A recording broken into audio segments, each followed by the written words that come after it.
Nasdaq News kanalının korucuları. Bugün 27 may. Ertemenki akça almashtırуу baалары менен таанышып өтөбүз. Лайк басып, колдоп койсоңуздар жана бизди катталууну унутпаңыз.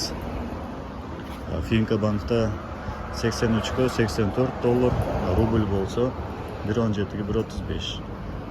Биз азыр Жалал Абад шаарындабыз. Бул Доскреде банкта.